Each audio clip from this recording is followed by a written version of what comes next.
கர்த்தருக்கு ஸ்தோத்திரம். நாங்கள் நிற்பதும் நிர்மூலமாவது இருப்பதும் அவருடைய சுத்த கிருபையே. நான் இங்கே சர்ச்சைக்கு வர்றதுக்கு காரணமே ராஜனண்ணா மூலியமாக தான் இந்த சர்ச்சைக்கு வந்தோம். காரணம், என் கணவருக்கு 1.5 வருஷமாக எது சாப்பிட்டாலும் வாமிட்டு, ப்ளஸ் தண்ணி குடித்தாலும் வாமிட்டு, பயத்தின் ஆவி இதெல்லாம் இருந்த தொட்டு தான் தேவன் ராஜனண்ணா மூலியமாக இந்த சபைக்கு நாங்கள் வந்தோம். இங்கே வந்து பாஸ்டர்கிட்ட நாங்கள் ப்ரேயர் பண்ணோம்.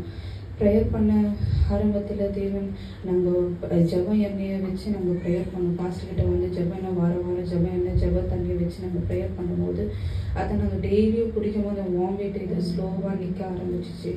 அண்ட் இங்கே வந்த பிறகு தான் வந்து தேவன் இது ஒரு மிராக்கிள் செஞ்சார். 1.5 வருஷமாக எவ்வளோ கஷ்டம் நான் நின்று பார்த்துருக்குறேன். ஒரு நிமிஷமும் நைட்டெல்லாம் தூங்க மாட்டார். ஒரு கொஞ்ச நேரம் தூங்கினா உடனே ஏஞ்சி உட்காருவார், பயமா இருக்கு அப்படின்னு சொல்லிட்டு.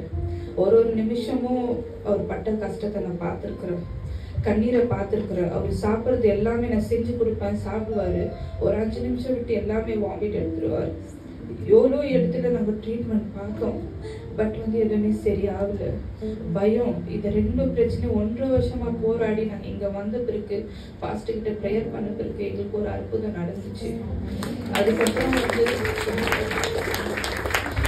பாஸ்டர் எங்களை விசாரிச்சா, நீங்க என்ன பிசினஸ் என்ன பண்றீங்க, என்ன வேலை பண்றீங்கன்னு சொல்லிட்டு. அப்போ நாங்கள் கிட்டத்தட்ட ஒரு 12-13 இயர்ஸா ஹஸ்பண்ட் பிசினஸ் பண்ணின்னு இருக்கிறாரு. வீட்லயே துணி வியாபாரம் பண்ணின்னு இருக்கிறாரு. தேவன்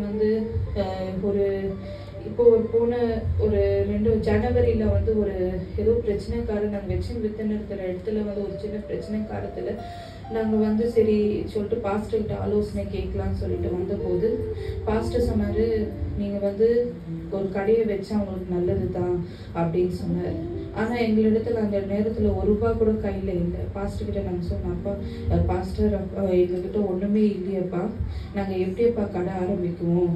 தேவன் பாஸ்டர் சொன்னாரு, நீங்க ப்ரேயர் பண்ணிட்டு எல்லாமே செய்யுங்க அப்படின்னு சொல்லிட்டு சொன்னாரு. அதே மாதிரி நாங்க ப்ரேயர் பண்ணிட்டு எல்லாமே செஞ்சோம். ஒன்றும் எங்ககிட்ட ₹1 இல்லை. ஆனா எங்களுக்கு தேவன் எங்ககிட்ட இருந்த கொஞ்சம் பேர்கிட்ட காசு கேட்டோம். நெக்ஸ்ட் எங்கள் நகைகளெல்லாம் நாங்கள் அடகு வச்சு தான் இந்த கடையை நாங்கள் ஸ்டார்ட் பண்ணோம். கிட்டத்தட்ட ₹2 லட்சம் வரைக்கும் எங்கள் இன்டீரியர் ஒர்க்கு போச்சு.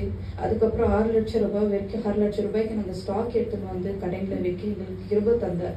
இதெல்லாம் கடன் மூலியமாக தான் போச்சு. ஸ்டார்ட் ஆகி ஒரு 2 மாதம் ஆச்சு கடை ஸ்டார்ட் பண்ணி நாங்கள் வெளியே. ஆனால் இந்த 2 மாசத்துல எல்லா கடனையும் தேவன் எங்களுக்கு அடைக்க நாங்கள் எதிர்பார்க்கல. இவ்வளோ கடனை எப்படி அடைப்போம் ஏசப்பா அப்படின்னு சொல்லிட்டு பாஸ்டர் கிட்ட பாஸ்டர் எங்களுக்காக ப்ரேயர் பண்ணிக்கோங்க அப்படின்னு சொல்லிட்டு நாங்கள் சொன்னோம். ஆனா தேவன் எங்களுக்கு பெரிய அற்புதத்தை செய்தாரு. அதுவும் இல்லாம நாங்கள் கல்யாணம் ஆகி 7 இயர்ஸ் மேல ஆச்சு. எங்களுக்கு கடன்னா என்னன்னு தெரியாது. நாங்கள் கடன் இல்லாத ஒரு ஜீவியத்தை செஞ்சோம். கொரோனால கூட தேவன் எங்களுக்கு சாப்பாடு தண்ணி எதுவுமே இல்லாத கூட தேவன் எங்களை நல்லா பாதுகாத்தார். சாப்பாடு குறை இல்லை, ஒரு நாள் குறை இல்லை. சாப்பாடு இல்லைன்னு சொல்ல முடியாது, தண்ணி இல்லைன்னு சொல்ல முடியாது.